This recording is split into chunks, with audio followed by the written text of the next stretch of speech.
You know him. You came here to see him. Y'all go crazy. Josh Johnson is here, everybody.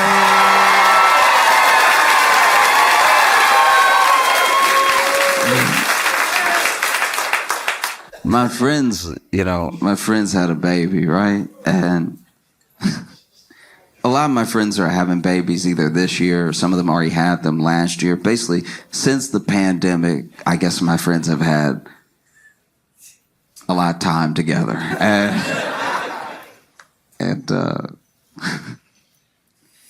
Okay. Basically, I met one of my friend's babies, and I could tell that I was the baby's, like, first black person. Like, I could tell. It was just so apparent. It was like, as soon as we looked at each other, he was like, he went through all of the emotions at one time. Like, because when they rolled him over and he looked at me, he was like, oh.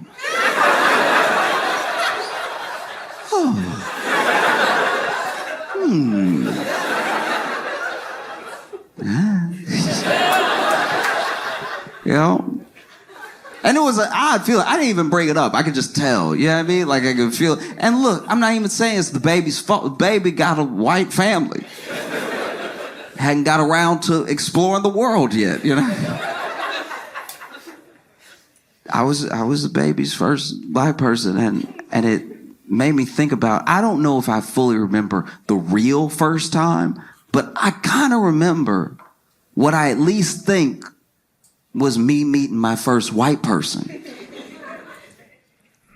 It's very important that the day before this happened, I was at like a family picnic, right? I was at this family picnic and extended family had come. So I'm seeing cousins I don't normally see, and like all of the older people are there and everything. And so some of the kids are playing, some of them running around, right? There was one kid that was running around, knocking a bunch of stuff over, one of my older cousins, right? And he had to be like maybe 8 or 9 or something, but he's running around, and his parents were telling him, hey, slow down or stop or be still real quick. We're about to eat, all that stuff. And then he's still running around, knocking drinks over every once in a while. And finally, my great aunt, his grandma, as he was passing, she did that grandma move where she just snatched him real quick, right? Like, even his parents couldn't catch up. His parents were running like, come on now. She was like, pow, like it was incredible. She snatched the little arm and stopped him right there. And then she looked at him and he looked at her. And then she said through her teeth, so you know she meant it, right? She was like, if you don't be still, I'm going to slap the black off you.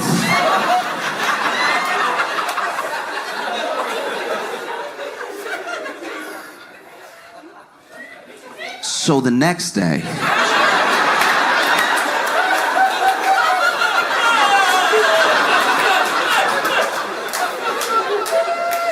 when I met this kid,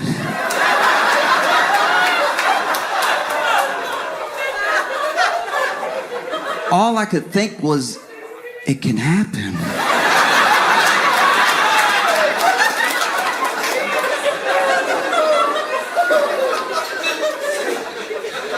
Ooh, I gotta be extra nice to him. Something clearly going on at home.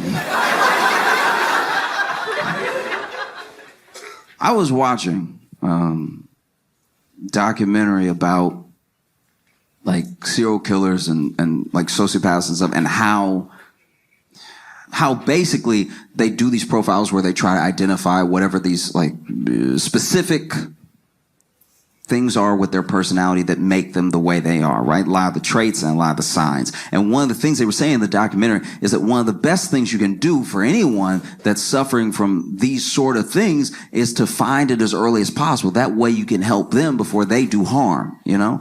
But then they also said that it's difficult to identify some of these traits when people are kids, because a lot of the list of what like psychopaths and sociopaths do as kids is a list of things that kids already do. Not the full list, but like a considerable amount of it, you know? And one of the things in the list is long-term bedwetting, right? Like bedwetting at like 13, 14, whatever, right? And it triggered a memory for me. Because when I was little, I had to be like 12 or something. I got invited to a sleepover, which was a big deal for me. I'm an only child, you know.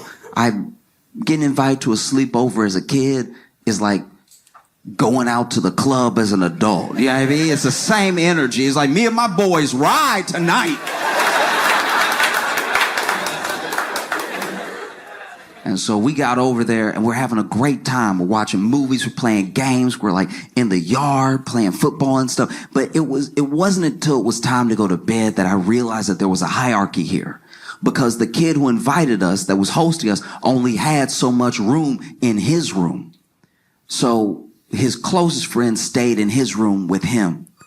And the rest of us stayed in the living room, right? And his parents made these little bulgy, like, blankets and stacks of quilts and stuff for us to sleep on and everything. And I know it shouldn't have been a big deal to me because we had been playing all day.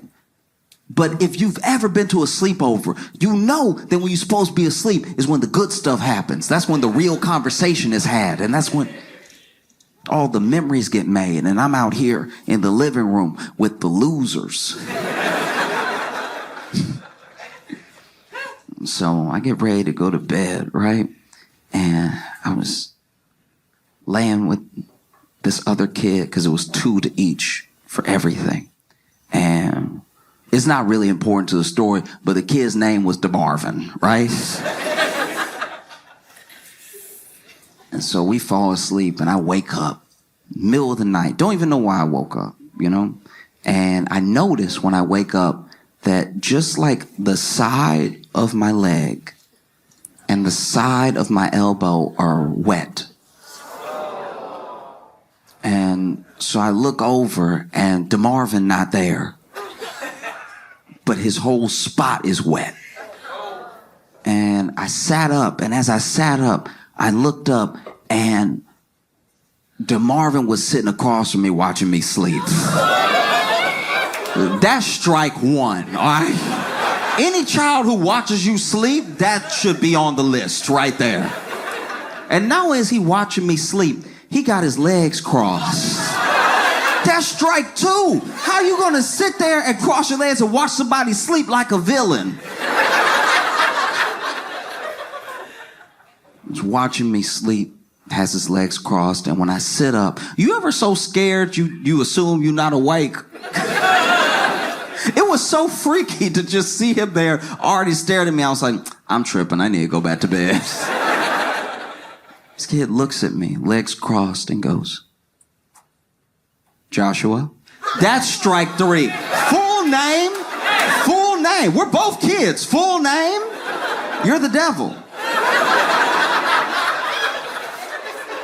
This kid looks at me and goes, Joshua, I've wet the bed.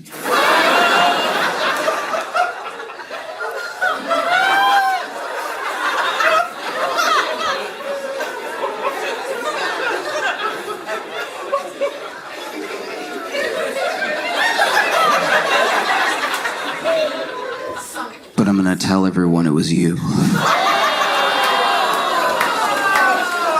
I'm not gonna lie, I was like, what? How does that even make sense? Like, I'm the side of my leg is wet. Your whole spot was wet. People saw you sleep here. What are you talking about? You gonna tell everybody that I wet the bed? And then he goes from this like crazy intense stare to his face softening. And he's like, do you ever change your clothes? And as soon as he says it, I get it. As soon as that kid says that, I fully understand. Because that's gotta be terrifying. You know, you're at a sleepover, maybe you don't get invited to many, and you wet the bed? You're around a bunch of 12-year-old boys and you wet the bed. You'll never live it down. Wetting the bed at a sleepover at 12 is like wetting the bed when you go out clubbing with your boys. It's like, you killing the whole vibe right now. I knew we shouldn't have invited Jerry. He wetting the bed. Can't handle his liquor at all. So as soon as he said it, I got it. I really did. I understood. I was like, dang, that's tough, right? I don't know what I would do. I wet the bed. I'm trying to make friends with other kids. I'm a living room kid as well, so I'm already a loser. And then I wet the bed. I wouldn't live it down. And so I looked at him. I was like, man, I'm sorry. I'm so sorry. I only have the clothes that I have. I don't have any extra clothes. And then he goes, oh, okay. And I don't know where he got it from, but as soon as he said okay, he grabbed a cup of water and he threw it on me, right?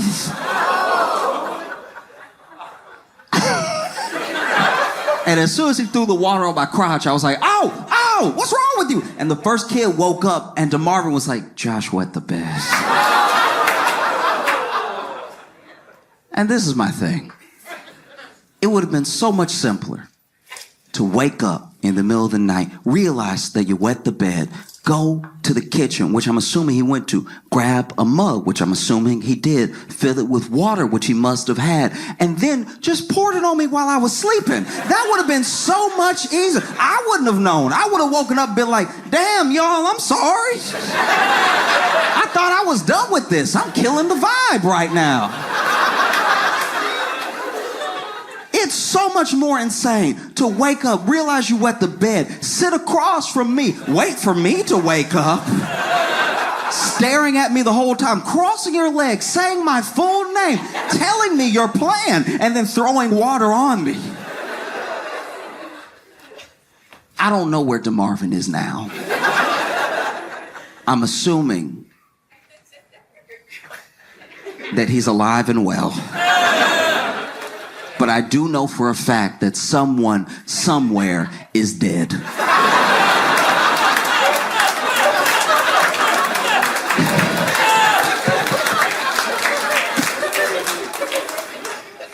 My other friends had kids in like 2022, 2023 and stuff. So then their kids are like at that age where they're like over a year old. They're basically at that age where you keep still saying like months. You know what I'm talking about? Like, nobody can just say, like, 1.2. I don't know, it's just as accurate, you know what I mean? Don't make me do the math. Because anything past 12, I know 12 months is a year, right? I know 18 months, year and a half. Once you hit me with a 27 months, I'm like...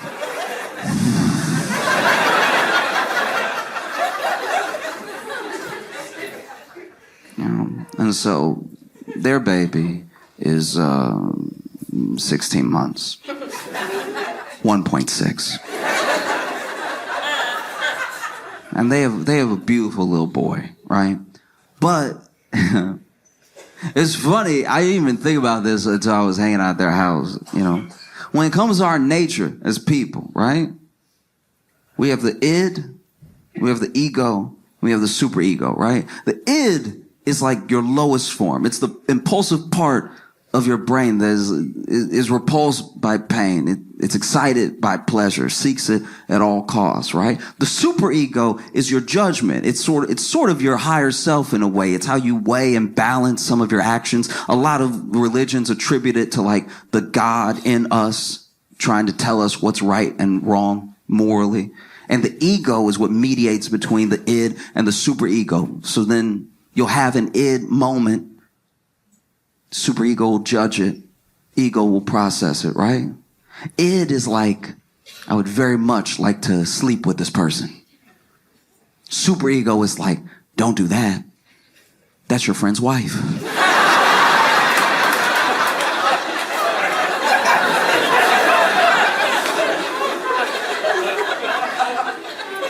And then ego is like, but she's so hot.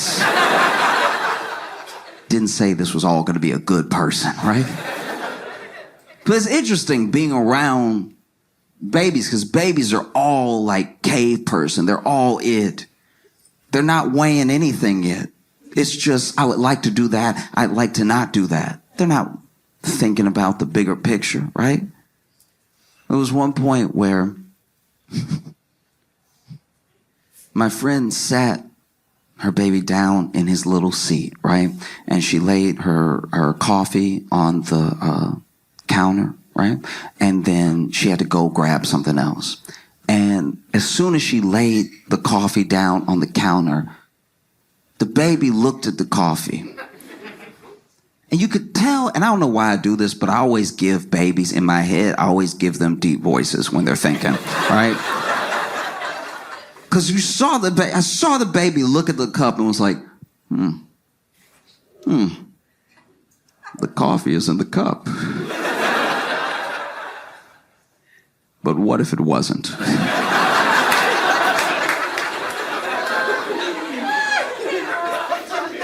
And so then this baby went to knock the cup over, right? Knock the cup over and just go ahead and watch the whole spill. And I don't know how, but babies are fast and slow at the same time, right? Because so she sat the baby down, walked away. The baby looked at the cup and looked at me. I looked at the cup and looked at the baby. And I swear, as soon as I started moving to stop the baby was like, oh! As soon as we locked eyes, it became an emergency. I gotta get this cup over. I have full legs. I was running at this baby. I was running at the baby to stop him from knocking off the coffee so hard that I was scared I wouldn't stop. I was scared I was gonna take out the coffee and the baby, right? But I'm trying to make my way across the room and the baby just, oh! And right as he slapped the cup of coffee over, I got to him and I pulled him up and away from the coffee, and he was just looking at me. Like, looking me in my eyes, you know? And he didn't say anything, but you could tell he was thinking, I win.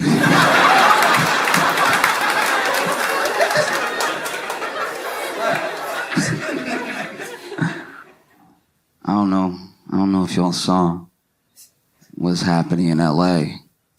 But the Archdiocese in LA just settled for $750 million with the lawsuits of everyone who had claimed abuse while they were patrons of the church.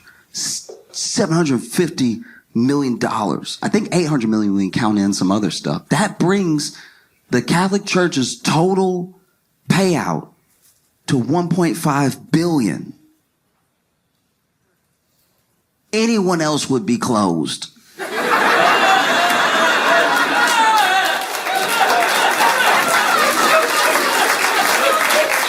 That's so much money. 1.5 billion that you had. You had $1 billion to pay out with. That's crazy, you know? There's no other company I could really think of that could do that much harm and be able to afford the payout. You know? You'd have to be like a gun manufacturer or something.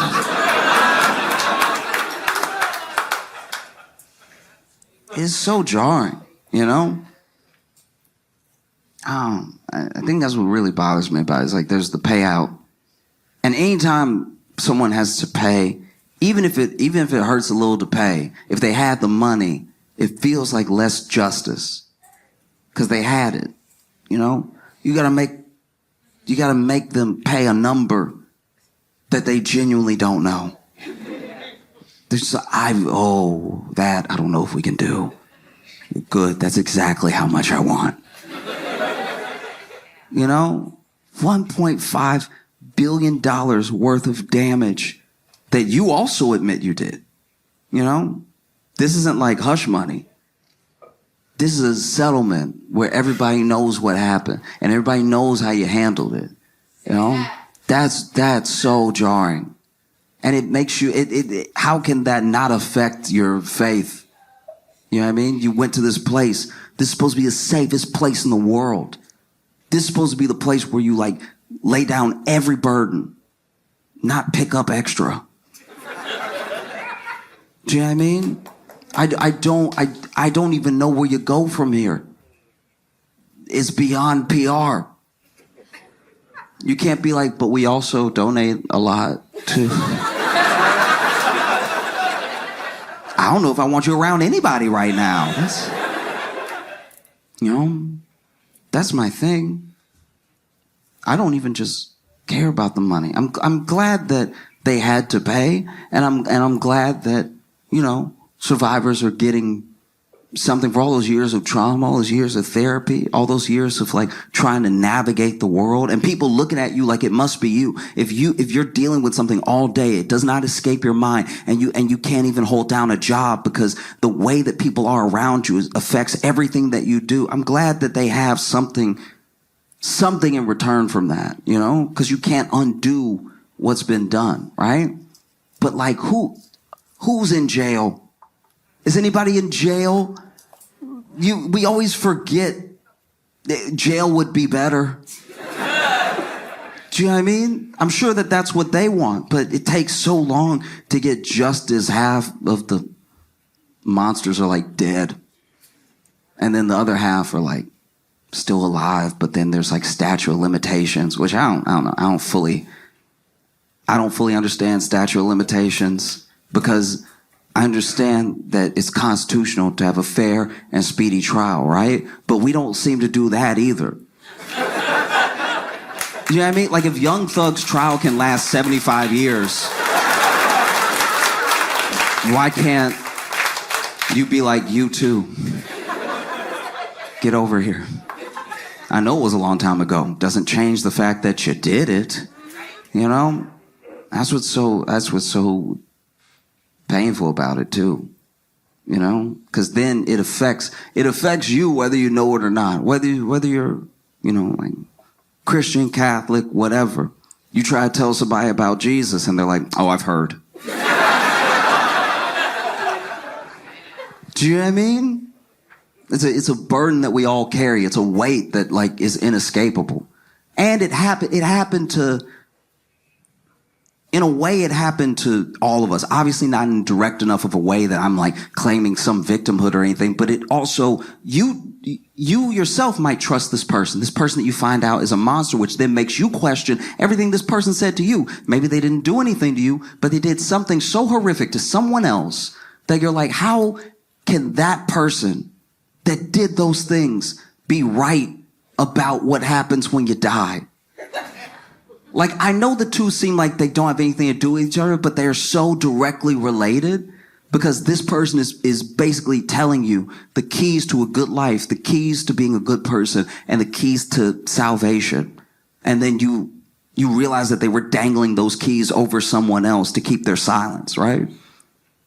That's too heavy, you know? I don't even know where you would go from here. Because nothing that is said by anyone in the church seems to fill the void that the church has created, both between people and themselves and between the people who had harm done to them and the way to redemption. It's just so far, you know? And the people writing now, the people who write for the church, the people who are the spokespeople, the people that we see, they don't have it like that really. Like they're like when they say their words, it doesn't hit like the Bible hit. There's no thous that can bridge the gap that's been created, right? There's no ye's that make me feel better. You know? Because I don't know. What is the truth taught by a liar? Do you know what I mean? Even if you really believe, you believe it from the bottom of your heart. This guy, this Weinstein is going to be the guy who spreads the word? That seems short-sighted. And then how they handled it too, because they handled it like the mob would handle it. You know? They didn't look at those people, those patrons, those souls that they have a responsibility to, that they took up the responsibility to. No, I personally don't know anyone who was made to go to seminary. Everybody there is a volunteer, you know? And so you'd find out. Sometimes it was the priests themselves telling their superior, I got a problem, right? And the superior was like, we'll get you out of town. That was the move for a long time. It's why so much damage was done, you know? If your toilet is broken, you get it out the house. You don't move it to another family's house to ruin their life. Do you see what I mean? You know what I mean? And it's just, I don't know. I know I kind of like land on this thing a lot. And so maybe I'm doing the point a disservice, you know? Because a part of me hopes against hope that I don't care how it happens. I want everything that those priests were teaching to be real, right? I want it to be the truth. So that way we all know in our hearts that there's a hell.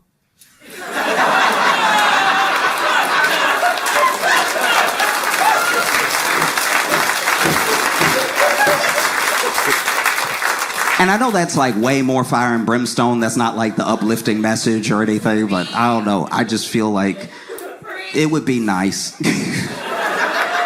It'd be nice to, you know, finally get justice. 20 years too late, the person's passed away, and then you're like, nah, God got him.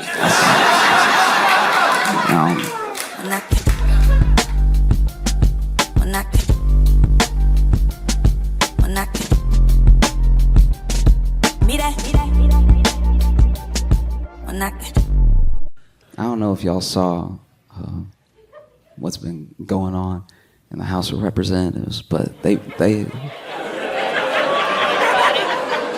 had it out. Ooh, that was better than Real Housewives. I'm not gonna lie, that was pretty good. Okay, in case you didn't see what happened, basically they were having a committee hearing, and I don't really know how they work. They use certain rules of order where they're like point of order, you know, and there's like this moderator that doesn't do his job and stuff. And basically, Representative, I think her name was Jasmine Crockett, said to Marjorie Taylor Greene, she's like, do you know what we're talking about right now? Do you know what we're here for?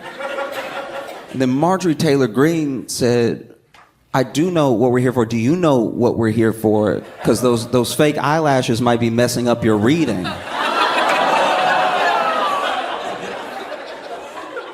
And immediately, everyone had a reaction, and AOC was the one to be like, hey, can we strike this from the record? You can't do this. Like, this is crazy. You're not supposed to engage in personal attacks on appearance or personality during a hearing. Like, you have to have some form of order, right? And then the person that runs the committee that doesn't do his job was just sort of ignoring her. So then, you know, they let it go. But before that, you know, Marjorie Taylor turns to AOC and she's like, did I hurt your feelings or something? And then AOC said, girl, no. Baby girl, no.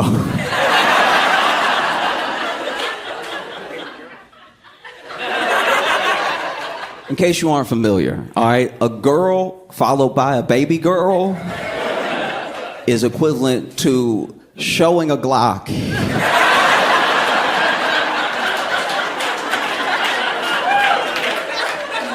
I've never had a woman tell another woman in front of me, girl, baby girl, without something happening next. That's because it's such gentle language. Because there's two women talking to each other. So girl implies like my girl, hey girl, you know what I mean? Girl, and then baby girl. Baby girl is smaller than girl. Baby girl comes from an even gentler place, but is somehow much more violent. Baby girl.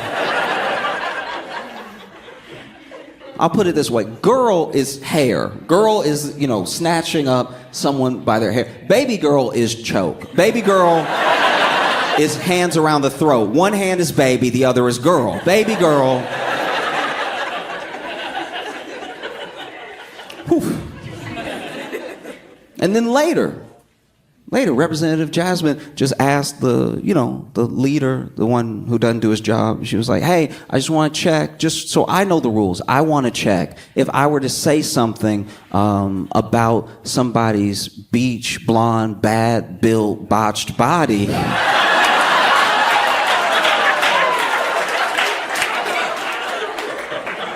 And to be fair, look, I wasn't there. I don't know exactly what she said, because some people are like bad beach blonde, bad built butch body, or beach blonde, bad built botched body. Either way, it's a bop. Either way.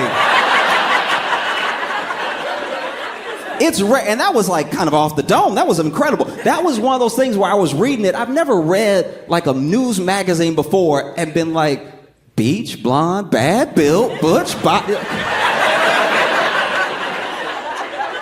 Man, get Metro booming on that one.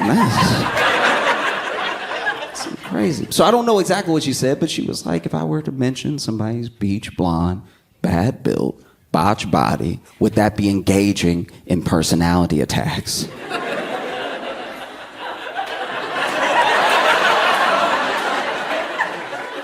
And then a bunch of people on the Republican side made the same noise as the Democratic side before, and then they were like, this is not the time, blah blah. And then Jasmine was like, no,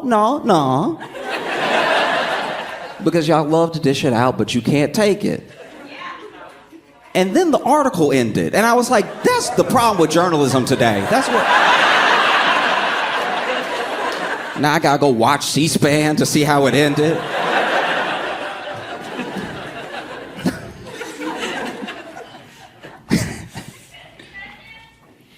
I feel like one of the main things that I miss from being a kid is ooh. Do y'all remember ooh?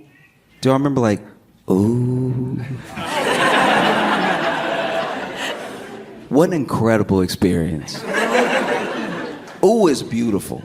You know what's so beautiful about it? It's one of those like communal experiences. No one teaches you how to do ooh when you're a kid. You know what I mean? No one sits you down and be like, and sometimes you're gonna want to clap, and sometimes you're gonna be like, ooh. Like, no, your parents never give you a talk like that.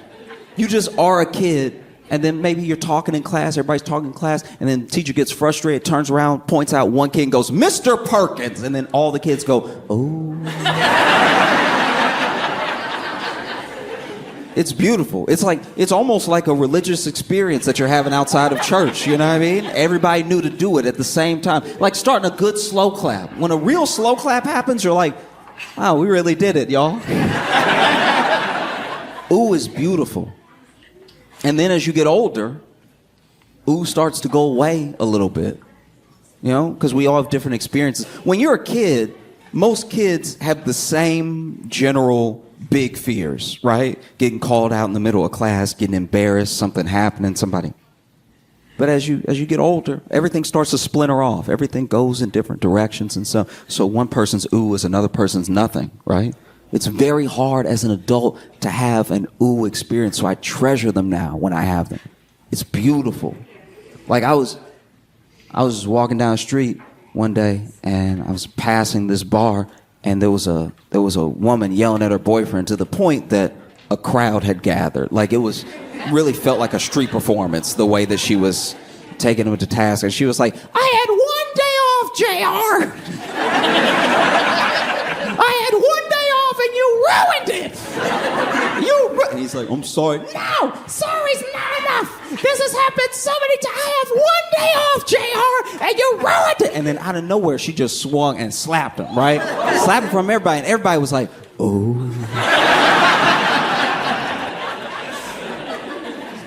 And just like that, I was like, wow, I'm back in it. This is incredible. I went to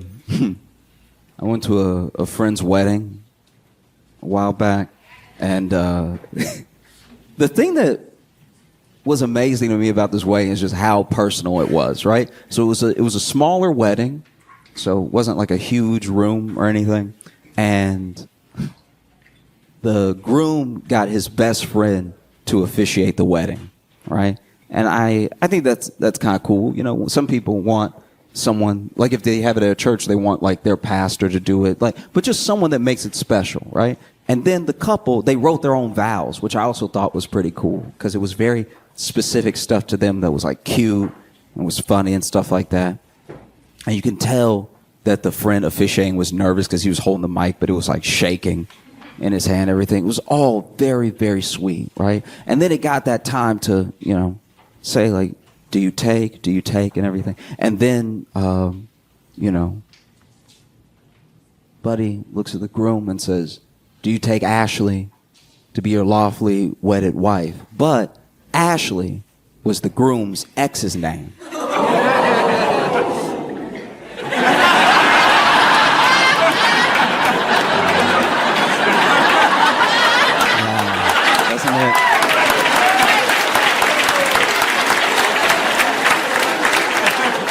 Doesn't it just feel good to just let it out? Oh.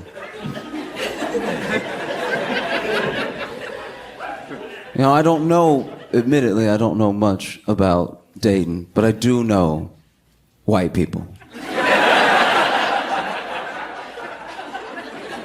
And the weather has a real effect on y'all. It's a nice day out, and every person I made eye contact with has told me.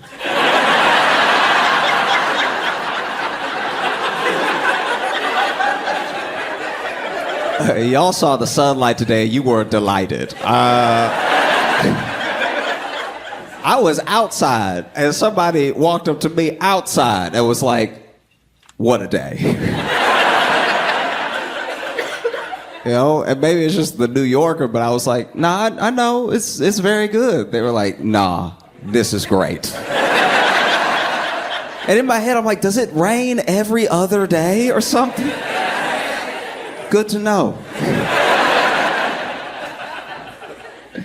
Oh, I was happy for everyone. Everybody was having such a good time.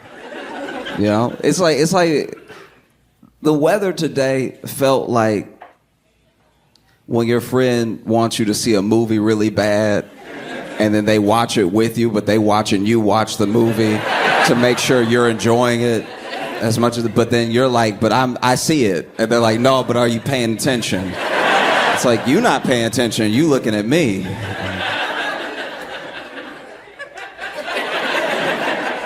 Wow. There were a couple people I was concerned about. You know what I mean? Because there were a couple people. I was at the hotel, you know, I was chilling with Logan. We were about to go get something to eat. And there was one guy that was so happy, he got upset. You know what I mean? Like we saw him, you know, past him on the way out of the elevator. He's like, it's a really nice day. I was like, "Oh, buddy, it sounds like you needed this one. It sounded like one more day of rain, something was gonna happen, all right?" I can see that same dude looking out the window. If I see another drop of rain, everybody dying. Then the clouds broke and he was like, yes, yes, yes. Because I was enjoying the weather too. I just didn't feel like I was doing a good enough job.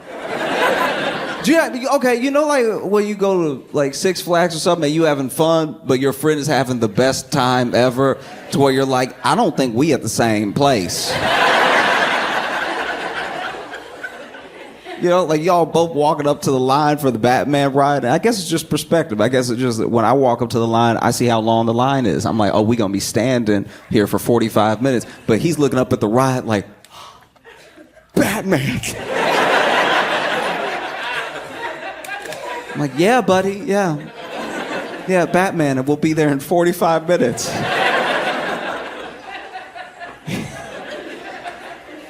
Oh. I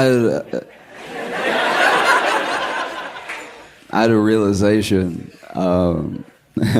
that I'm getting older now, and as a man, like as a grown man, I'm actually too old now to get kidnapped.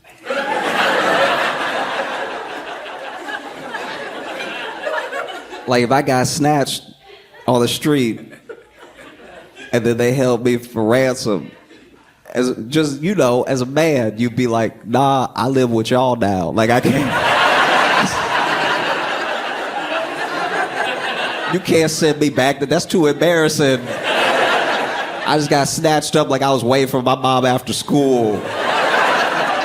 Y'all got me. We good. I'm part of the gang now. Don't.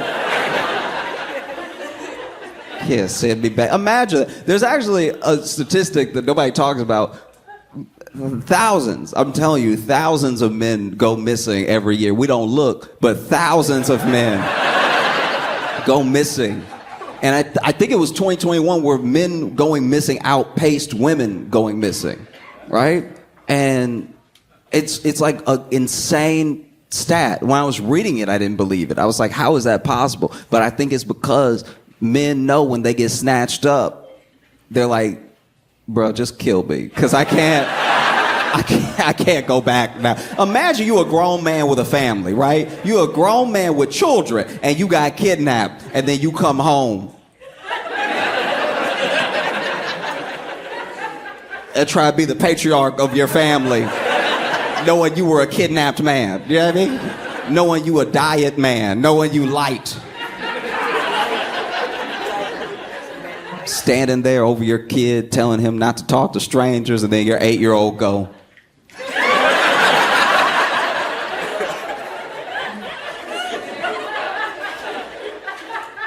well, Dad, between the two of us, I'm not the one that's been snatched up before. I'm not the one that's walking around irresponsibly.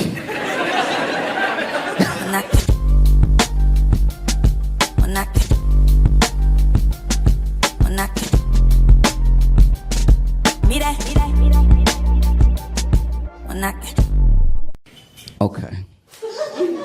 I know I'm getting older now because I've realized that a lot of people that I knew when I was young have passed away because of basic math. Do you know what I mean? Like, there'll just be someone that you're thinking about where you're like, oh man, they were old when I was a kid and I pay bills now, so.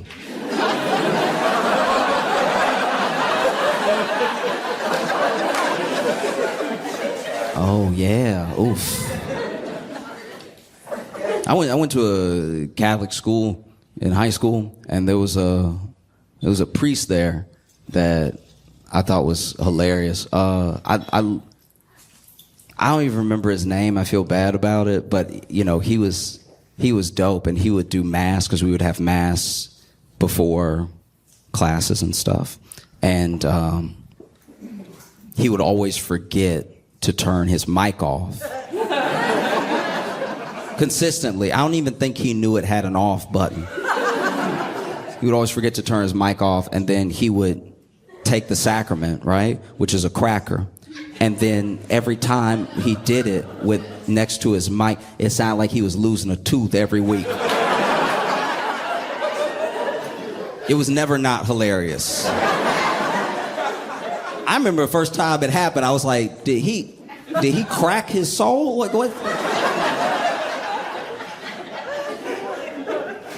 And you know, I'm not Catholic, but I would sometimes, when we would have a retreat or something, I would go to the confession just to like do it.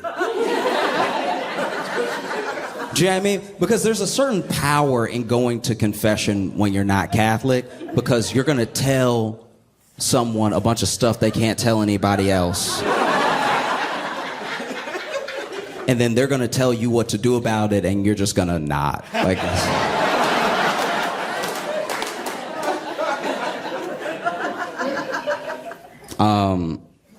so I went to confession, and it wasn't as much of a confession because I think he knew I wasn't Catholic, so it was more of a conversation, right? And in the conversation, he said something that stuck with me ever since, where he was like, I don't know. This is him. I don't know if there's a God. But I've read the Bible, and I feel like, God or not, that this is the best way to live my life. I feel like I'm happier, I'm kinder to people. I feel better with this thing than without it. So that's just me, right?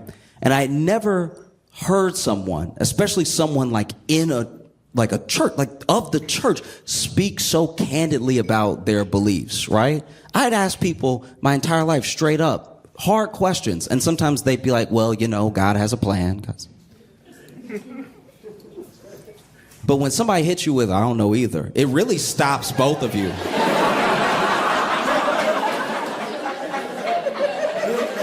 I remember the moment he said it, I was like, oh, I hope I didn't break.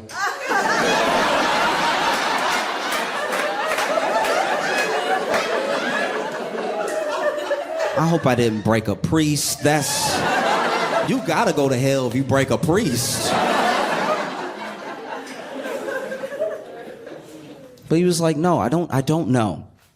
But I think that even if nothing happens when you die, even if there's no God, by the time I'm gone, I'll be pretty happy about the way that I lived my life. And I thought about that the other day. And I was like, ooh, I was 14. And he was like 84. So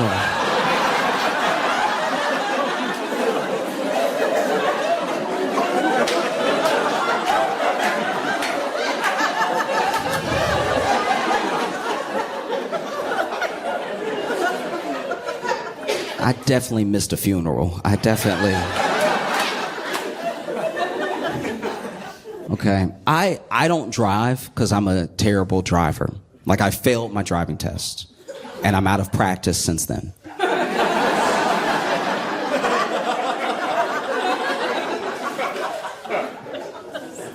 And so I don't drive, but I get driven. I take Ubers and stuff like that. Friends have given me rides and stuff. So I understand the value of gas money. And, you know, it always felt like some classic 90s late night joke to talk about gas prices and if they were high or they're getting so high or whatever. And at least right now, gas, at least in most states, is on the lower side. It's cheaper. It's trending down, actually. It's cheaper than it was last week at the time that I'm saying this, right? Don't quote me years from now. Mr. Moneybags thinks that gas is cheap. It's like, no. I'm saying that as of September 4th, 2024, gas is trending down. It's cheaper than it was last week. It's cheaper than it was a month ago. And it's down from a year ago, right? And I think that because of that, gas stations are maybe hurting a little bit, and they're starting to sell extra stuff that is a bad business model, right? Like extra stuff that shouldn't even be at the gas station. Like, I saw gas station flowers.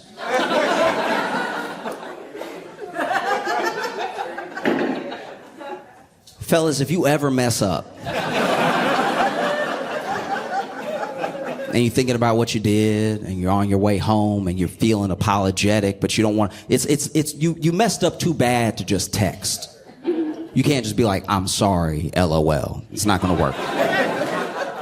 You're like, I gotta make this right?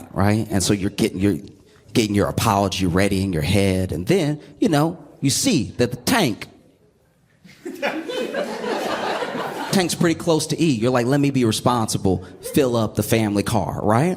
And then you get to the gas station, you fill up the car, and then you see inside that there are flowers, real flowers, at the gas station.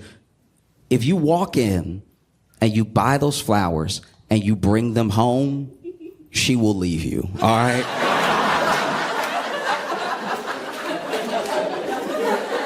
Gas station flowers look like an omen. Like, they're just dead enough to be alive. I've never seen anything like it. Like, and for sale of regular price flowers too. There was a bouquet that was in a bucket with a bunch of other bouquets, and I looked and the sign said $9.99 for these very dead. There's no vegetation around. These flowers were clearly shipped in like the back of a fridge or something.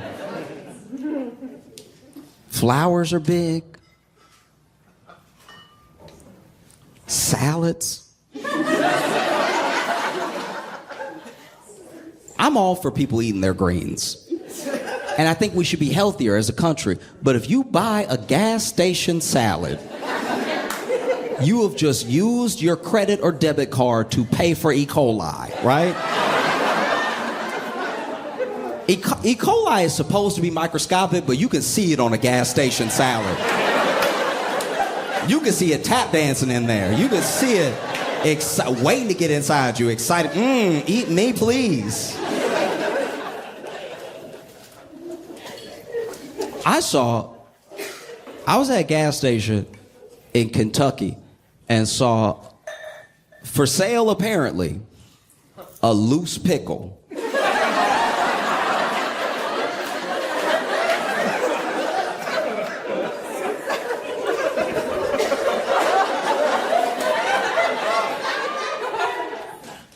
When I say a loose pickle, I want you to understand I said it right. I was at the gas station. My friend was getting gas. I was going to buy a bottle of water. And as I'm walking towards the fridge with the waters in it, I pass a shelf. The shelf has pickles laid out on the shelf and a price tag right under it. $1.99 for these loose pickles.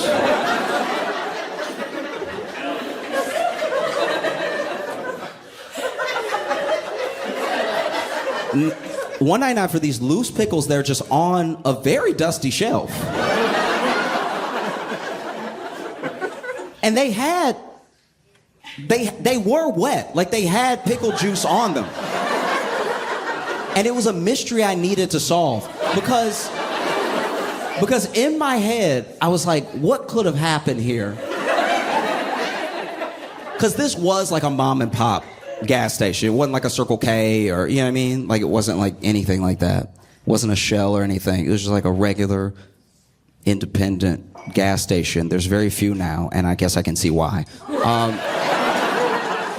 But this loose pickle is just on the shelf with some other loose pickles, like, but it's wet.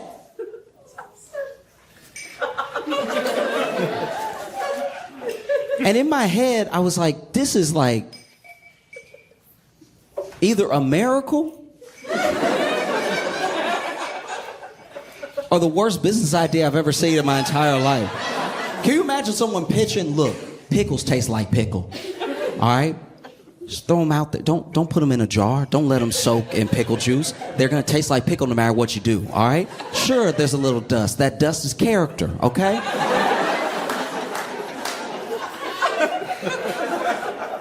But truly what I think happened, because this is like an indie, mom and pop gas station, I think somebody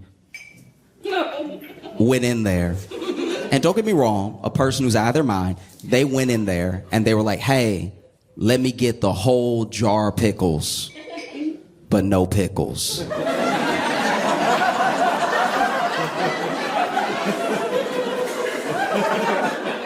I just want the juice and the jar. And then this mom and pop gas station owner said, rightfully so, excuse me? Sir, I want the jar and the juice, hold the pickles, and I'll pay whatever price you want.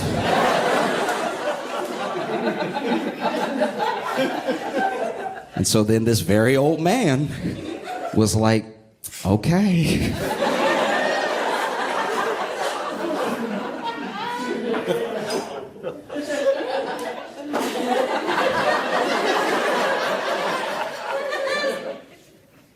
Because what do you charge for that? If somebody says, name your price, I would charge like $300. $300 would make me feel comfortable about making a sale to a serial killer, right? I wouldn't even say $300, maybe $500. I think $500 would make me more comfortable about what I had to do while somebody watched. You know what I mean? No, $5,000. $5,000 would be my price because I would want them to have to pay so much that they couldn't get far, and when I called the police, they wouldn't be... They'd just be one tank of gas away. Loose pickles. And I asked him, I was like, so your pickles over there, what's the deal with that? Because they're just loose on the shelf. And the guy goes, what?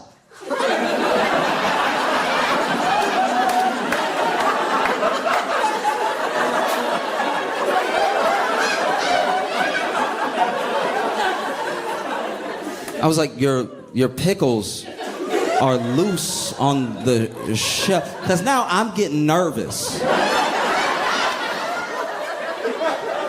So your pickles are loose on the shelf. And he's like, what? And he's like cursing under his breath. And then he goes over there to the aisle where I pointed. And he's like, not again!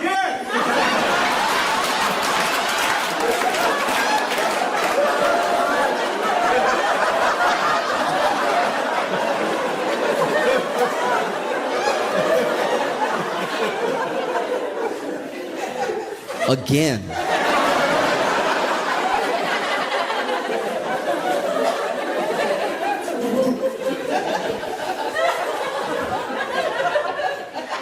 And he's like, not again! I was like, wait, so this happened before? Like, you didn't want this to happen? Like, a weird stranger didn't come in here and pay you $5,000 for just the jar and the juice? And this dude explained to me while I bought my bottle of water that a resident weirdo comes in every couple of months and slyly takes all the pickles out of the jar and runs out with the jar and the juice.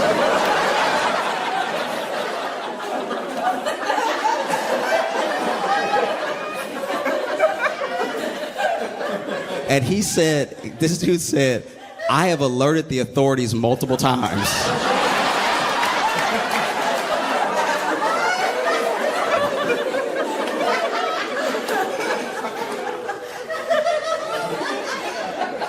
But they say there's nothing that they can do. Because he's stealing, but it's not like a priced amount. And I was like, may I offer a suggestion? Pickles, $1.99 each. Jar, $5,000.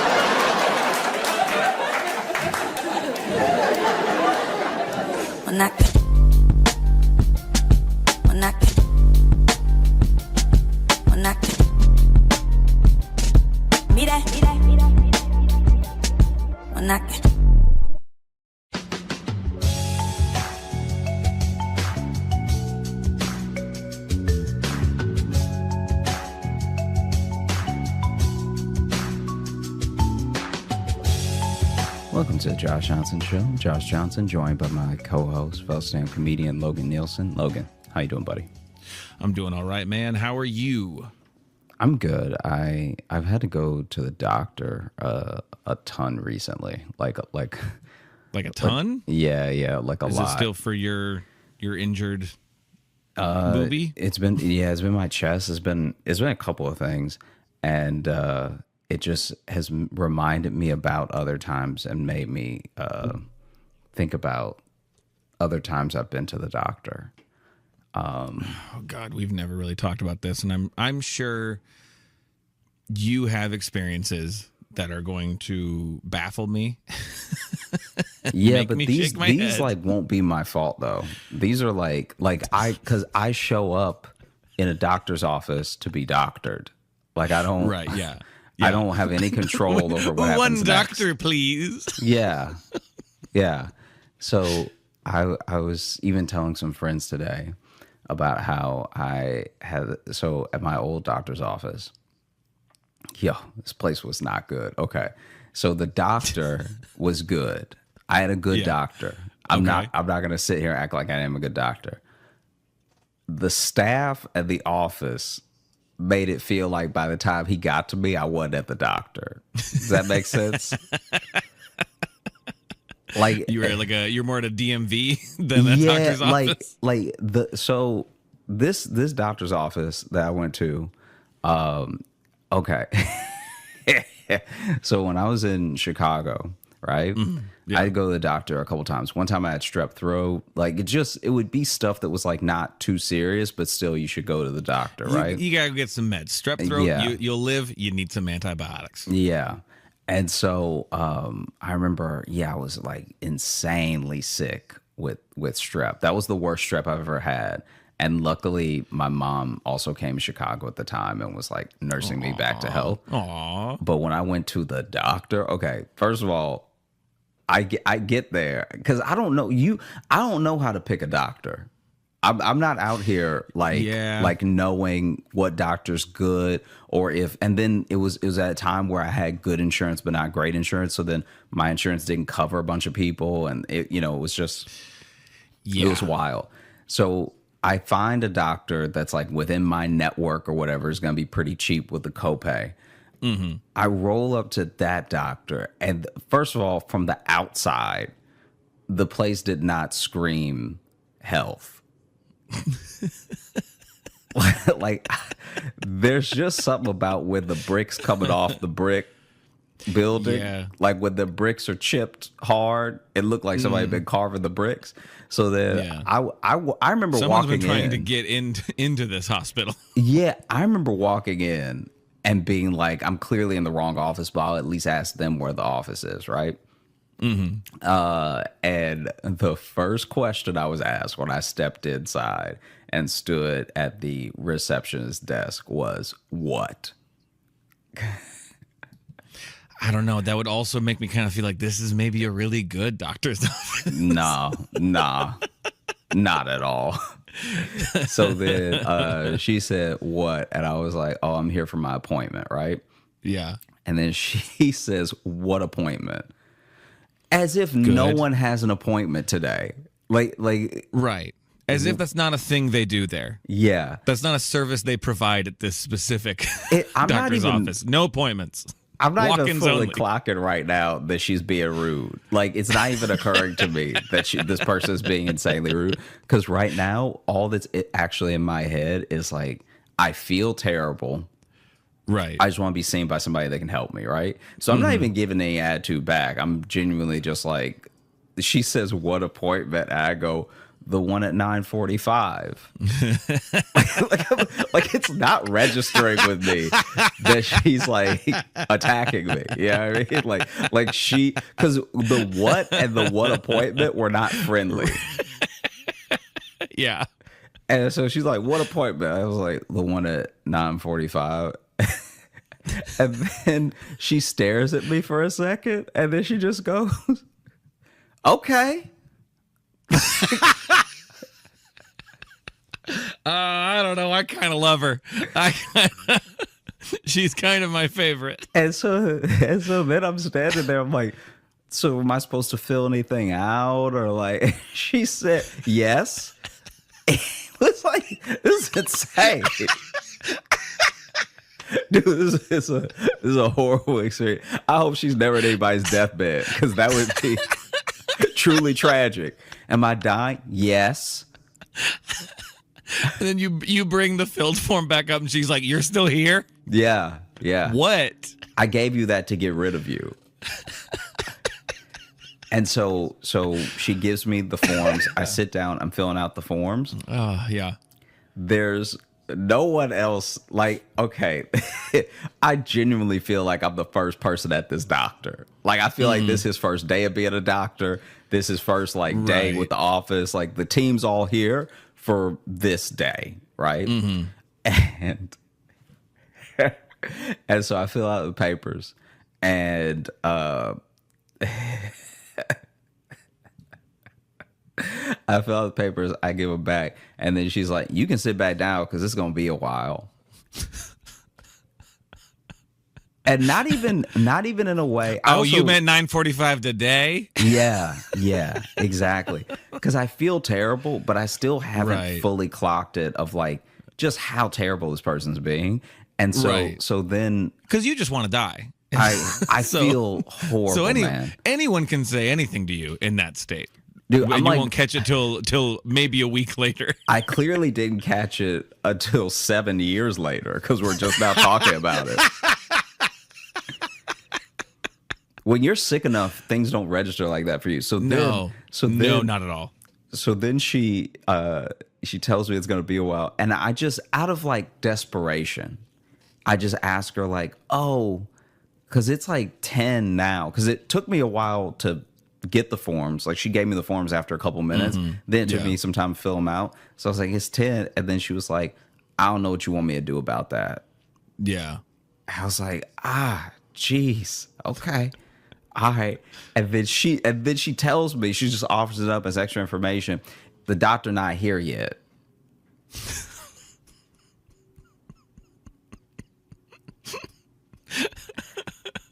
And so I just go sit down, and I've got my hands. He got a red eye back from Vegas. He's not here yet. Dude, I have my hands in my head because I'm genuinely, like, I'm really scared I'm gonna die, right?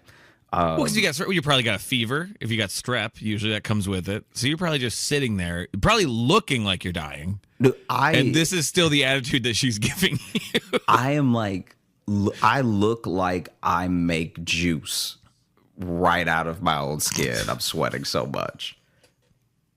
It's like it. That is a sentence wet. I don't know what to do with. I don't know what to do with the sentence. I look like I make juice. I look like I make juice out of my own sweat, and it is ripe season. Okay, dude, I'm pouring sweat. I've never been wetter in my life, right? Like, you got streams shooting off you like a character crying in an anime. You could slide me up and down a sidewalk. I have so much sweat. And so I'm just sitting there feeling like horrible. I've got my head in my hands. I'm like kind of ready to cry, but I'm not there, right? And then this guy busts through the doors, like just bust in. Yeah. This dude busts in, runs past reception, everything, and it was like startling the way that he ran in. And in my head, I was like, I kind of hope that's not the doctor, because he also had a trench coat on, and the trench coat what's the difference between a trench coat and a duster? I guess I'm not entirely sure. That's a good question. Okay, basically, whatever he had made it look like he had a whole coat behind him that was when he was running. So it basically just looked like he had a cape. But this dude busts through the doors, runs to the back of the office, and so I'm sitting there for maybe, had to be like 10 more minutes. And then another nurse comes in, right? Into the waiting room, and she's like, the doctor will see you now. And I go with her. She's like, come with me. And I go to the room. There's no doctor in the room, right? Right. It's just, I understand the lingo, though, of like, the doctor will see you now, see you soon, sort of thing. But then my tech that's like doing all of the vitals and like checks the blood pressure, everything. Right. This dude is sick. This dude is sick. All right. I'm feeling terrible. This dude is dying. All right. This man's sick. Because then I get in there, right? And so my man is like sitting there typing. Okay. And he's typing at the keyboard, just like typing away, which anytime they're not asking me anything and I gave them the form and they're still typing, I don't know what that could be for. Because this is my first time at this doctor. So maybe he's starting a file for me, whatever, right? But as he's typing, every time he talks, this man can't stop coughing, right? Oh, God. And this dude coughing hard. Like, he coughing from the bottom of his belly, okay? From the diaphragm. This dude. He has theater training. This dude is coughing, okay? So he's asking me like questions I've already filled out on the form. Yeah. which I'm trying to not get upset because sometimes that happens and it's so aggravating. Because why did I fill out this form for like 7 pages of this thing as a new patient? And so, he's asking me my birth date again, stuff like that. And some of it he's just confirming. So he must be typing it in. Right. And so he's like, birthday, 3/6. Oh, like the coughs are so long. This dude coughing forever, and then and to the point where I ask him, I'm like, "Hey, are you all right? Do you need me to get you something? Yeah, like are you okay? Because I understand there must be such a dilemma with calling in sick when you work at a doctor's office. When you work at sick? Yeah, When you work you're at just- sick, and you're like, you work at sick. I'm too sick to be at sick today. Oh, really? Oh, did you get sick from working where the sick lives? Oh, Yeah. okay. Oh, sure. Take the day.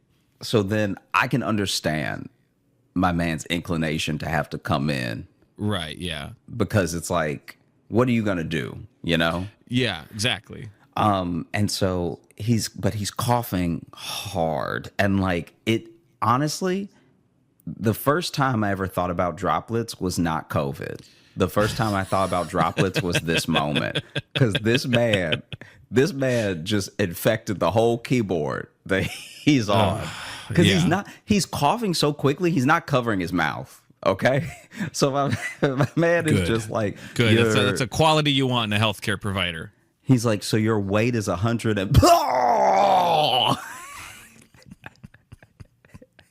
Oh no, God, just take me. like the coughs are punches to his stomach. That's Oh, what it sounds God. like. And then he finally has one coughing fit that lasts for a while.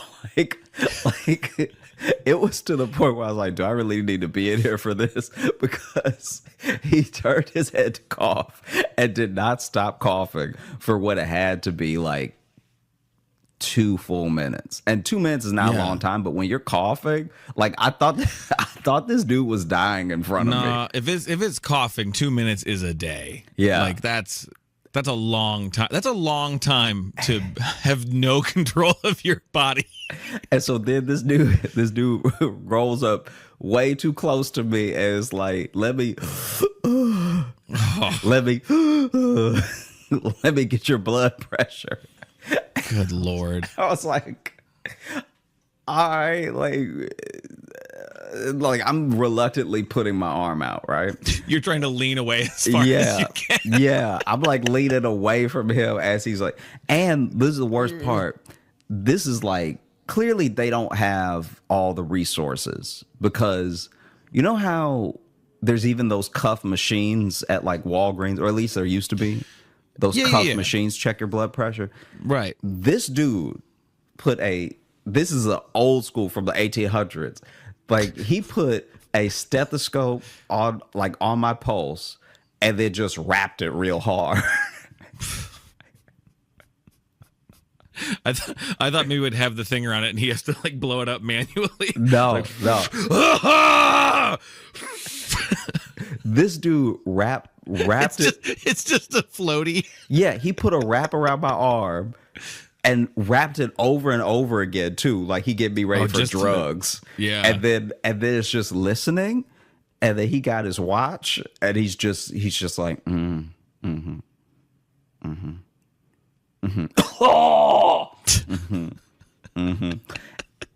And then then this is the thing that I didn't like that they did. He goes, and like you can't have little noises like that. No, especially that. It sounded like he was asking a question to your pulse. Yeah, like he what's that? seems Oh, like he's okay. about to guess what my blood pressure is. You can't finish blood pressure with that's an acquisitive. I mean, something's pumping. So Yeah. I heard something Good in for there. you. So I I already heard did like the something. nonverbal that he did. like, And then oh God, something lives in your arm. And then this dude, and this is the wild thing as well. He started to do some stuff that just seems like the doctor should be doing it, right? So sometimes I don't know what the official name is. If it's a tech, I think it's a tech. that can take the blood pressure and like fill out the form to get ready for the doctor and stuff.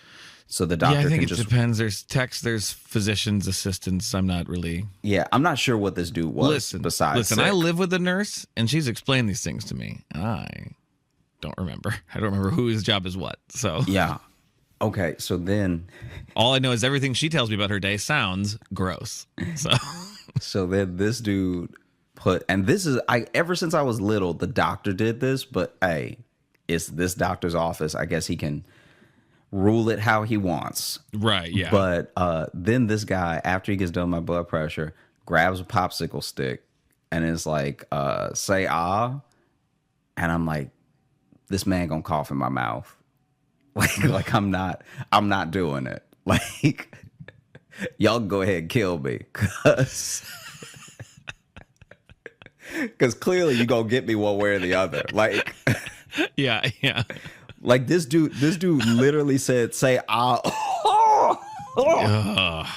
And so I'm like, I'm good. Let me just, I'll wait. Yeah. I literally told him, I was like, I'll wait. And he's like, what? Nah, I was like, no, I'll wait. I'll get you next week with the Yeah, I'll wait for the next.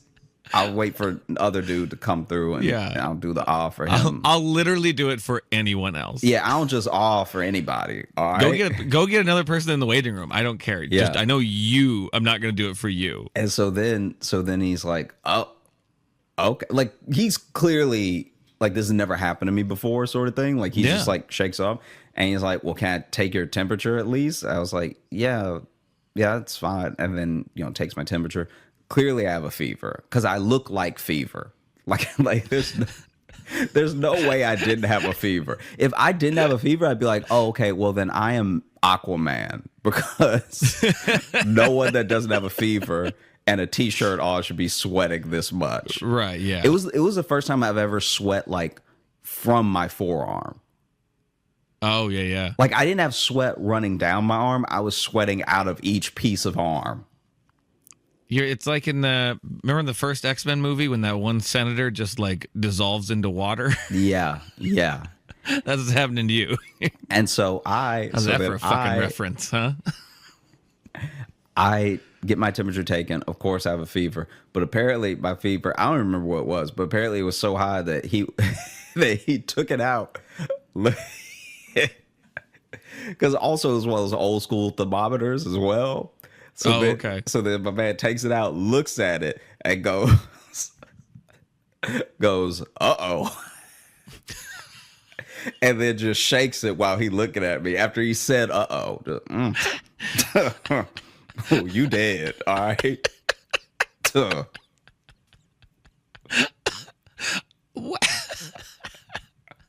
love that you found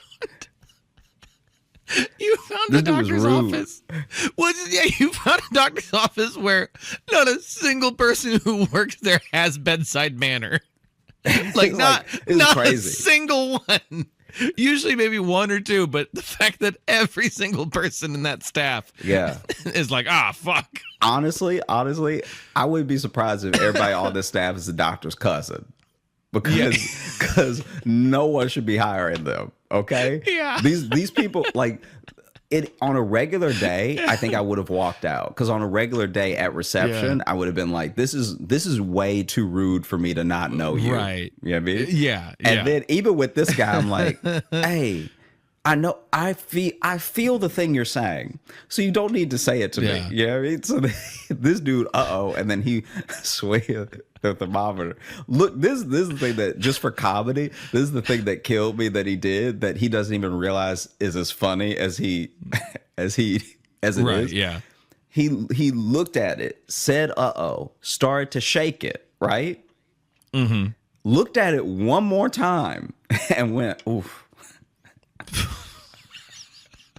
This dude pulled it out of my mouth. Yeah, that's just straight up comedy business right there. That's straight up. Then he leaves, right? Doctor comes in. Doctor is like is covered in blood.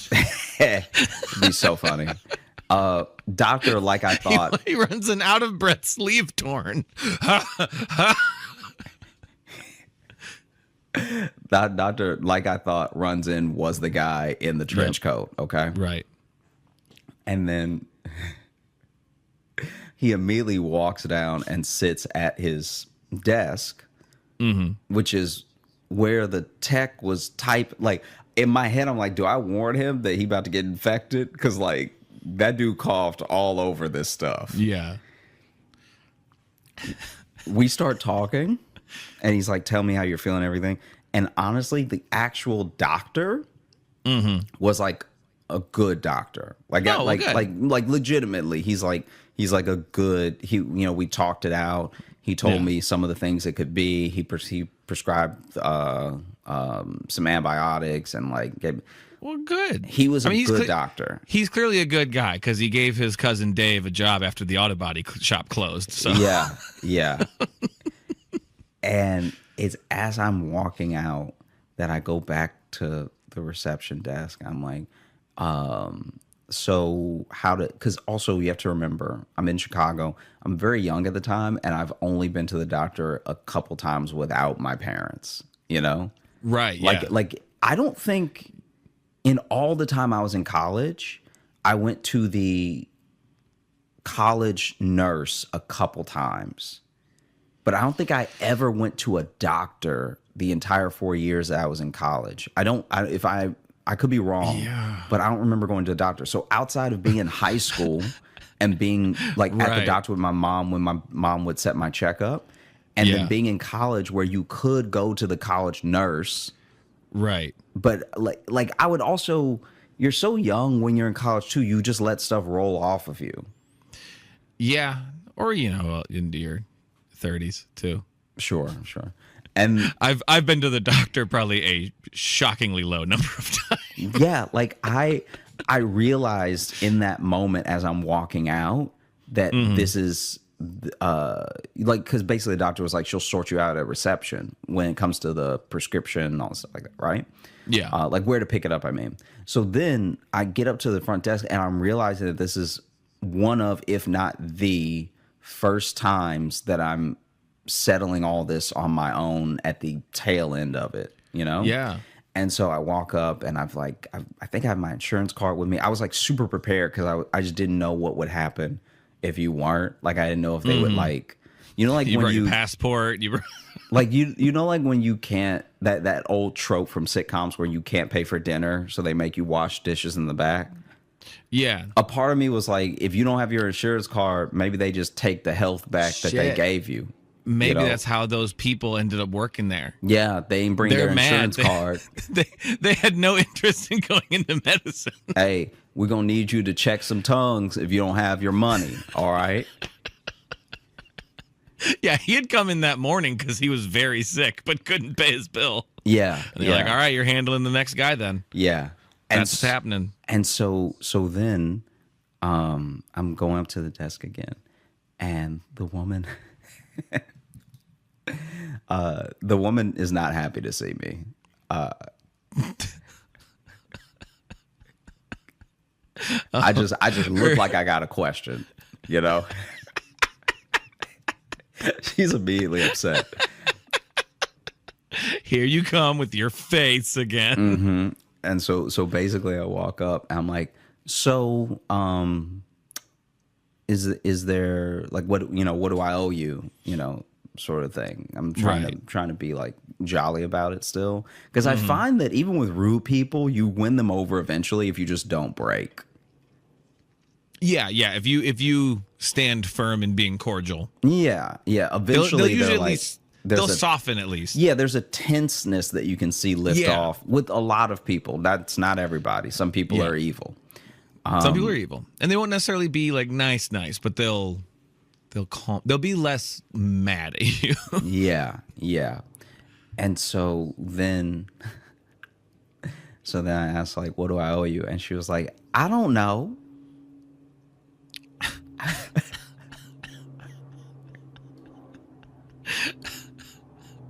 And now that I'm not dying, now that I know that, okay, this is strep, and like I'm gonna get antibiotics, and I've had strep before, so I'll feel better, all because of all that stuff. Now I like as far as a mood, I really can't be touched now because like now Right. I don't have the desperation of thinking I'm dying, but I also don't have the I guess like the fear enough to be distracted. Yeah, And so you dodged your mouth getting coughed in, so you're feeling good. So now you're feeling like the day's coming up, Joshy. I'm actually optimistic now. So now she really can't touch me. And I was like, oh, well, if you don't know, maybe it's all the house. You know? Yeah. Like just a little joke in there, right? And she was like, that's not how this works.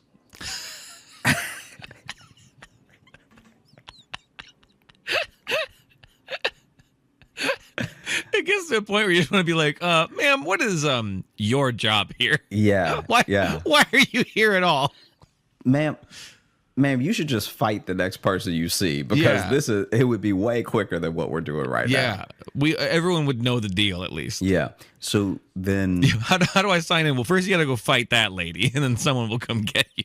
So then she looks up the closest pharmacy next to me, make sure that that's where I can pick up my prescription. And she's like, we'll have to let you know about the bill and everything. You got to check with your insurance. This is like a thing that I found funny. I don't even know if they're like allowed to ask this, but this is like her last thing as I'm walking out, right? Like this is like her last jab, okay? Is like I was telling her, you know, oh, this is where I live, so this is the pharmacy closest to me, everything. She's like, okay, I'll send it there. And then I was like, so for the bill, and she's like, we're gonna have to check with your insurance, okay? Do you have good insurance? And then I said that I was like, oh, I don't know. And then she was like, well, if you don't know. I was like, okay, wow. Was this like an ex-girlfriend of yours and you didn't recognize her? Like, it was crazy, man. It was like she's like so mad at you. it was one of those things where I was almost like, I hope she doesn't have the power, and I don't think she does, but I hope she doesn't have the power to poison my drugs. Like, Right. but yeah, no, it was a busted, and then also the waiting room in this doctor's office had too many lights out. Like, Yeah. like when I sat down, I'm not saying I don't love fluorescent light, so I'm not even saying that there can't be a little mood lighting. I'm not saying that it has to be completely blasted Right. with Yeah. fluorescent bulbs. Yeah. All I am saying is that if you're going to have them, have all of them, just as an option. Yeah. Because there were some that were clearly out. Right. Because Like- there's having some lights turned off, but then there's noticing when lights don't work. Yeah. Yeah. And if no one's got the time to change a bulb, Yeah. they're going to be pretty willy-nilly with that needle. Jeez. Just saying. Yeah. Just saying. Oh, no, but it was terrible. Luckily I healed up. That's good. Yeah. That's good. I mean, the emotional scars never healed, but the strep went away. Yeah, the strep went away. but the receptionist left a mark on your insides. I did actually forget about them for a long time, so I guess it did kind of heal. I forgot it happened, but yeah. No, I've been going to the doctor a lot. You know, Yeah. So I'm just over here doing my best, trying to stay healthy and everything. Right. Yeah. What do you, I mean, not to get into your medical history, but like how often you go into the doctor? You just there quite a bit? I mean, I haven't even been keeping track, but I feel like at least I could be wrong about this because LA broke it up quite a bit because I didn't obviously go to the doctor when I was in LA. Oh, that's true. That's true. Yeah. But before I went to LA, and since I've been back from LA, which has not been long, I think I've been. It's starting to feel like once a week. Jeez. Yeah. And it's like sometimes it's a checkup on the last thing and sometimes it's a different thing. Like I mean, who knows? You might end up wanting to cut this, but I had to get a sonogram today. Okay. And so the sonogram was just to make absolutely positively sure that my balls are normal.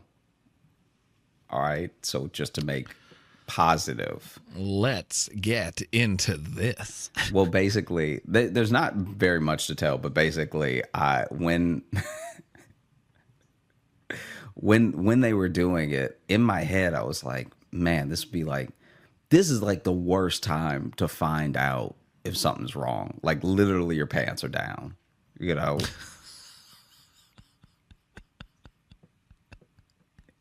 You'd hope they'd let you get yourself right before they drop the bomb. Yeah. And I'm like, and I'm They're just gonna look down at your balls and be like, yeah, those are busted.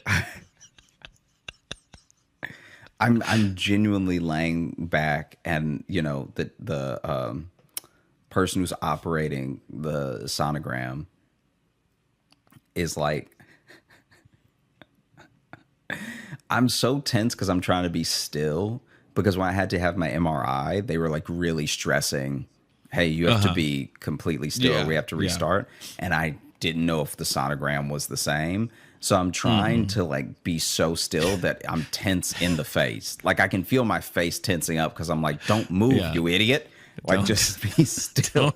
Don't wiggle your balls. And it's to the point where I'm like so tense that the person stops and they're like, are you okay? Like, are you all right? Because are you in pain? Because your whole face is clenched. And I was like, oh yeah, I'm good. I'm all right. I was just like trying to be still for you and everything. I'm trying to help you. And she was like, you don't have to be that still. Like it's fine. Like I moved the thing. So, you know, I'm so right. the first half of it, I'm just like, it's like for basically the first half of the entire thing, I was like rigid still, so just clenched up. And then I relaxed a bit. And you know, I don't know if I guess they take pictures as they go.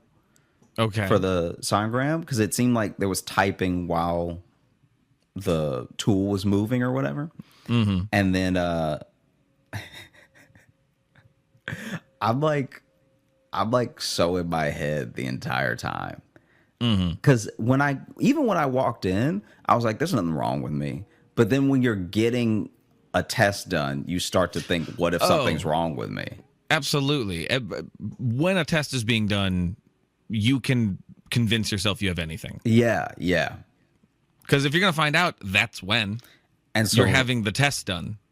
Yeah, I'm also just like, I'm once again getting really in my head, going every which way with it. It's to the point where genuinely I let my mind race enough through enough scenarios that in my head as I'm laying there, I've already got my affairs in order. Like,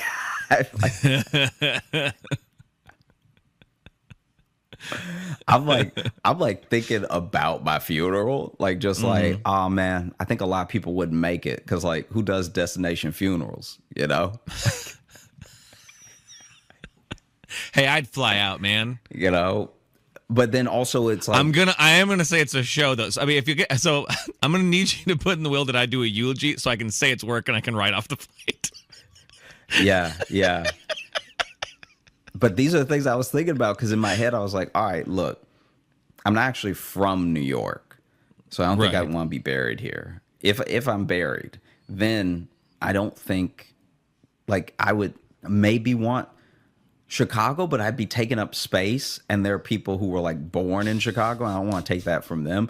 But then it would have to be like a Louisiana funeral, which is then like who's gonna fly to my hometown where the airport is only taking in like 4 flights a day, and then you have to make at least one connection, if not 2, to get there, all for a funeral of a guy that was like nice, but like I don't know, and then. Wow, really middling review for yourself there. Well, no, I just mean like when you think of a big funeral, you have to have impacted lots of people's lives in a way that's or just be from a big dumb Catholic family like me. I guess so, but like I'll pull in numbers. You have to have impacted for sure. Yeah. So many people that you what's the best way to put this? It's like, even if you impacted like 10,000 people, all 10,000 aren't coming, right? Because there's a flight involved and because of the day of the week. So I'm like, am I going to be that guy? Am I going to have a weekend funeral? Am I going to mess up people's weekend? Or should I just have a Monday funeral? Because this is the thing. If you have a Monday funeral, people already sad it's Monday. Yeah. So let's just get it and you in the same. But then I was like, I don't want to make a Monday worse. So what if I did a Tuesday? Because now, somebody had to go in Monday, but now they might get a whole day off coming to see me. Right. So I'm doing a last solid for the people that love me. Yeah. And honestly, by the time I'm like midways deep into this scenario of like what I'll do, and like I gotta make sure that everybody's taken care of and everything. By the time I do that stuff, the tech is once again like, are you in pain? Because you're making faces again. And I realized I was like making faces for every scenario of like, it can't be a like I'm like I'm squinting, like I can't get buried in Louisiana. Hey man, you good? You look like you're planning your own funeral. Yeah. Yeah.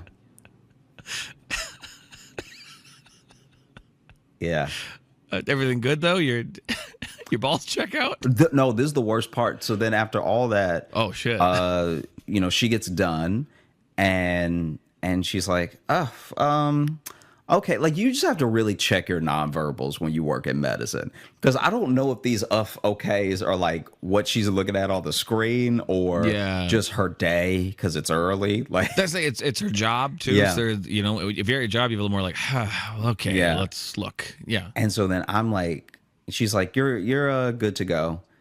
And I put my clothes back on and everything, and I was like, should I throw this? Because they give you a whole setup for it, and I was like, should I throw this away? And she's like, no, you're good to go, and then she goes and sits back down at the computer that she was on for the sonogram, and then she's like just typing away, and I grabbed the door handle, and as I'm about to walk out, I'm like, hey, I was just wondering, because I was here the whole time and everything, do I look like normal, or like is anything bad or anything? And she was like, I really can't comment. I'm not the radiologist. So. Yeah. And I was like, fair enough. So to answer your question, I still don't know yet. Oh, okay. Yeah. So hopefully this won't be some sad foreshadowing. No. I think I'm all right. That would be wild to get a sorry about your balls, King.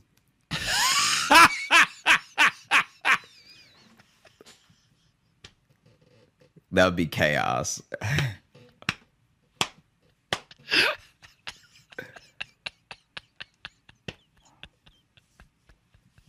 That would be horrible. Yeah, that wouldn't be good. That wouldn't be good. Yeah. Oh man. You made me think of one thing though from doctor's office, because I was like, have I had anything weird happen at the doctor's? And just like little things, nothing too big. But there was one that I wasn't here for this, but it was about me weirdly. Mm-hmm. It was after, this is years ago, but I had done a show like in kind of the area of my hometown. A lot of people came out and whatever. And a friend had texted me, a former student actually had texted me and said that there was two old people talking about my show in the lobby, and just one of them just said, I'll never pay money to see him again. And I was like, damn, okay. What a brutal review from an old man waiting in a doctor's office. That's what's on his mind, is how little he liked my set. That is truly wild. Isn't that awful? Isn't that fucking awful? That like that's one of those things that is actually like out of a sitcom. Because when you think about it, it would be like if for whatever reason your friend knew two grave diggers and they were digging graves on like a Monday, and they were talking about the show, and he was like, made me wish I was here. Like, just, it's one of those things where you're like, wait, why would they? When he just texted me out of the blue, I'm like, thanks. Why would you tell me this? Yeah. Cool. No, people truly have no idea what they shouldn't tell you sometimes. Absolutely. Yeah. You know, like even when it comes to medical stuff, I've had people tell me way too much when I just ask them if they were okay. Like if I know someone went to the doctor and I ask them, you know, are you all right and everything. Right. Yeah. I've had people tell me like they told me like I was their second opinion. Yeah. They went into so much depth that by the end I was like, I think sound like you have it.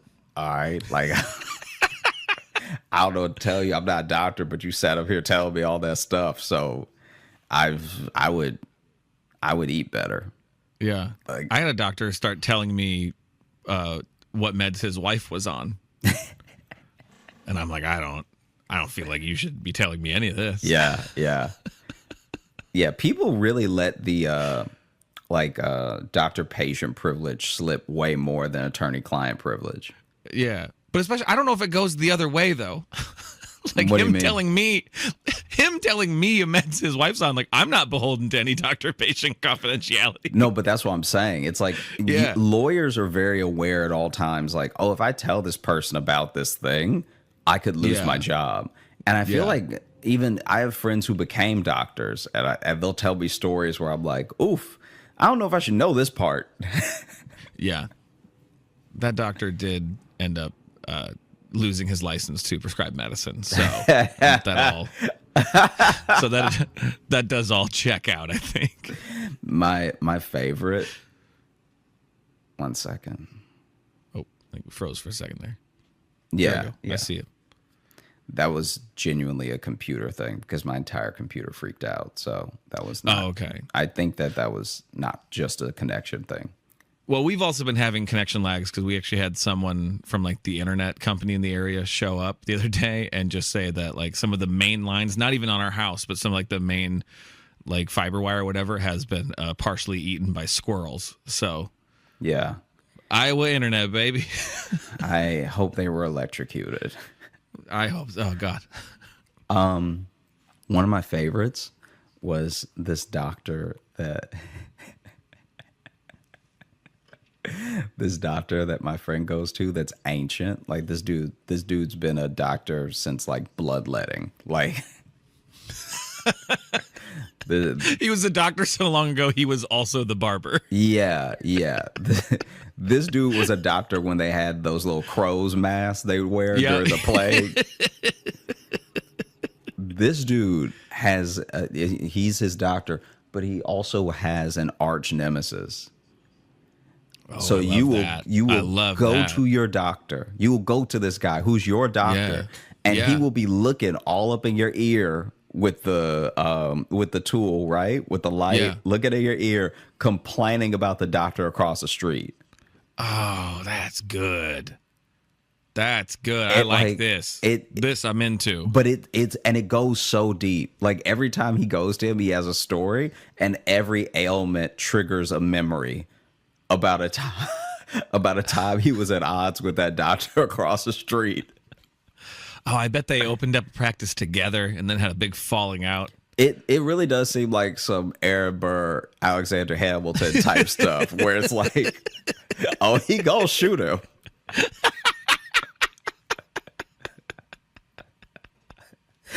Oh, I like that. I like rival anything across the street is always just very fun no matter what, because it's always petty. It's always just so petty. Yeah. Any businesses that are across the streets and their rivals, but doctors is even better. This dude because hates they him. shouldn't be. It's like when you're trying to examine someone and be I guess a comforting ear for any ailments. You can't be fired up and pissed off about the outside. Yeah. Like, Yeah. This dude, okay. So my buddy told me that there was this one time that he went to him just for like a general checkup, and he's like an ear, nose, and throat doctor. And I guess he's like a general practitioner. I have no idea. Like I don't actually understand medicine, so I'm not gonna label anything because I know that even your doctor that you go to for like everything that refers you to the other doctors will still check your ear, nose, and throat. So maybe that's not all he does. But he had the popsicle stick in my buddy's mouth, right? And as he's looking with the light, so he's looking and he's got the popsicle stick, he's got the light. He's like, I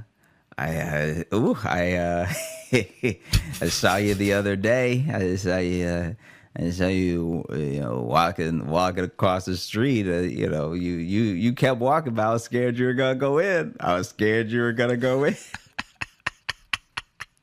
And he said, when he said, I was scared you're going to go in, apparently he put the popsicle stick a little further down his throat.